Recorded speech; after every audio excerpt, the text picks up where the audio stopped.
মালয়েশিয়াতে আরটিকে 3.0 চালু হয়েছে নাকি, যদি চালু না হয় তাহলে কবে চালু হবে, এই বিষয়ে অনেকের প্রশ্ন আছে এবং অনেকেরই 13 নম্বর ভিসা চলে। 13 নম্বর ভিসার পর 14 নম্বর ভিসাটা কি মালয়েশিয়াতে লাগাতে পারবে নাকি, এই বিষয়ে অনেকের জানার আছে। আজকের ভিডিওতে এই বিষয় নিয়ে আলোচনা করব। আমার শরীরটা একটু অসুস্থ, এই জন্য আমি বিভিন্ন ঘাটাঘাটি করতে পারি না কিংবা কোনো জায়গায় গিয়ে বাইরে গিয়ে কোনো তথ্য সংগ্রহ করতে পারি না মালয়েশিয়ার কলিংয়ের বিষয়ে। মালয়েশিয়াতে কিন্তু আমি ছাড়া কিন্তু আরও অনেক বড় বড় ইউটিউবার আছে। আপনারা কয়জন পাইছেন কলিং বিষয়ে, কয়টা আপডেট পাইছেন আজকে এই 2 দিনের ভিতরে? 2 দিন আমি কোনো ভিডিও বানাই না শরীর অসুস্থতার কারণে। 2 দিনের ভিতরে আপনারা কোনো আপডেট পাইছেন কেন একটু জানাই না আমার। আমি আগের ভিডিওতে বলছিলাম যে আমি যে ভিডিওগুলো বানাই ওই ভিডিওগুলোর উপর ডিপেন্ড করে অনেক ইউটিউবার টিকে আছে। এটার প্রমাণ তো আপনারা এখন পাইতেছেন যে আমি 2 দিন কলিং বিষয়ে কোনো আপডেট দিই না। এখনো পর্যন্ত অন্যান্য চ্যানেলও তেমন একটা আপডেট দেওয়া হয় না। ইনশাল্লাহ আমার শরীর সুস্থ হলে আমি আবার শুরু করবো ভিডিও বানানো। দোয়া রাখবেন সবাই। অনেকেই অনেক ধরনের গুজব ছড়াচ্ছেন যে মালয়েশিয়াতে আরটিকে 3 চালু হয়েছে। এই বিষয়টা কতটা সত্য দেখেন, মালয়েশিয়ান ওয়েবসাইট জাবাতান ইমিগ্রেশন এখান থেকে এখনো পর্যন্ত কোনো ঘোষণা দেওয়া হয় না, কিন্তু মালয়েশিয়ান মন্ত্রণালয় থেকেও লিখিতভাবেও কোনো ঘোষণা এখনো পর্যন্ত দেওয়া হয় নাই।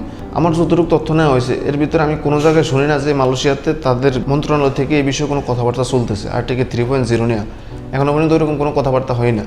তো আপনারা কীভাবে বিভিন্ন টিকটকার বিভিন্ন ইউটিউবার কিছু দালালেরা বলতেছে যে আরটিকে 3.0 চালু হয়ে গেছে, আপনারা এই এজেন্টের হাতে আপনার কাগজপত্র দেন ও আপনারা আরটিকে 3.0 আন্ডারে বিষয় লাগাই দেবো। এগুলো থেকে সাবধান, কারণ আরটিকে 3.0 নিয়ে এখনো পর্যন্ত মন্ত্রণালয় থেকে কোনো ঘোষণা দেওয়া হয়নি। তো এজেন্ট কীভাবে করবে? শুধুমাত্র এরকম কিছু ইউটিউবার টিকটকার দালালদের কারণেই মালয়েশিয়াতে অনেক প্রবাসী ভোগান্তির শিকার হয়। এগুলো থেকে খুব সাবধান। আমরা আসার পরে আরটিকে 2.0 চালু হয়েছিল, তখন আমরা দেখছি কত মানুষ কতভাবে প্রতারণার শিকার হয়েছে শুধুমাত্র এই বাংলাদেশিদের দ্বারাই, এই দেশি দালালদের দ্বারাই মানুষ প্রতারিত হয় বেশি। দেখেন কোনো চাইনিজ কিংবা বিদেশি কোনো এজেন্টের হাতে আপনি যদি আপনার পারমিটের জন্য টাকা দেন তাহলে সে আপনার টাকা মাইরা দিব না। কাজ না করতে পারলে আপনার টাকাটা রিটার্ন দিব, পুরো টাকা না দিতে পারলে হাফ টাকা দিব। আর যদি কোনো বাঙালি এজেন্টের হাতে আপনি টাকা দেন, যদি করতে পারে কাজ তো করলেই, সব এজেন্ট তার কাজ করে না এমন না, কিছু এজেন্ট তো কাজ করে, যদি কাজ করতে পারে তা তো করলেই, যদি কাজ না করতে পারে তা আপনার পুরো টাকায় মায়ের। একটু ধৈর্য ধরেন, মালয়েশিয়ার মন্ত্রণালয় থেকে ঘোষণা দেখ, আর ঘোষণা দিলে অবশ্যই আমি তো আপনাদেরকে জানাবোই। আবার অনেকের একটা প্রশ্ন আছে যাদের 13 নম্বর ভিসা চলে, তাদের একটা প্রশ্ন হলো যে আমরা কি 14 নম্বর ভিসা কি লাগাইতে পারবো নাকি? আপনারা আরটিকে 2.0 আন্ডারে আপনারা 13 নম্বর ভিসা লাগাইতে পারবেন, কিন্তু 14 নম্বর ভিসা লাগবে না। যদি আরটিকে 3.0 চালু করা হয় তখন আপনি আপনার নতুন করে পারমিট নিয়ে নতুন করে চলতে হবে। তার মানে ঘুরে পেয়েছে একই কথা যে 13 নম্বর ভিসা যাদের আছে তারা 14 নম্বর ভিসা লাগাইতে পারবো না। তো কিছু দিক বিবেচনা করে দেখা যায় যে আরটিকে 3.0 চালু হইব, কিন্তু কবে চালু হবে এ নিয়ে কোনো আশা নাই।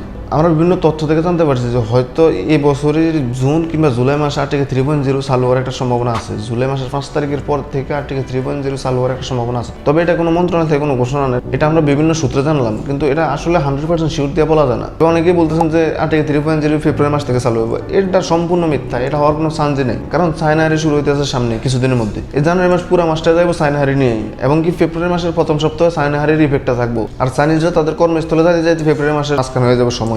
সবকিছু আগের মতো অবস্থানে আস্তে আস্তে ফেব্রুয়ারি মাসের মধ্যস্থান হয়ে যাবে। তার মানে ফেব্রুয়ারি মাসে তো তাদের সরকারি ছুটি আছে। তো কিভাবে ফেব্রুয়ারি মাসের প্রথম থেকে আরটিকে 3.0 চালু হচ্ছে? জানুয়ারি মাসে তো হইবেই না, ফেব্রুয়ারি মাসে হওয়ার কোনো সম্ভাবনা নাই। আপনাদের কাছে বড় জোর একটা অনুরোধ রইল যে আপনারা কেউই এখন এই মুহূর্তে কোনো এজেন্টের হাতে আরটিকে 3.0 পারমিটের জন্য কোনো টাকা জমা দিবেন না। আর আরটিকে 3.0 যদি চালু হয় এটা তো সব জায়গায় আপনি জানতে পারবেন। এবং আমিও ইনশাল্লাহ যেদিন আরটিকে 3.0 চালু হবে ঘোষণা মন্ত্রণালয় থেকে আইব, ওই দিনে আমি আমার চ্যানেলে ভিডিও বানাবো ইনশাল্লাহ। যারা যারা এখনো চ্যানেলটা সাবস্ক্রাইব করেন নাই দয়া করে চ্যানেলটা সাবস্ক্রাইব করে পাশে থাকুন। দেখাবো আপনাদের সাথে নতুন কোনো ভিডিওতে নতুন কোনো বিষয় নিয়ে। সে পর্যন্ত ভালো থাকবেন। আল্লাহ হাফেজ।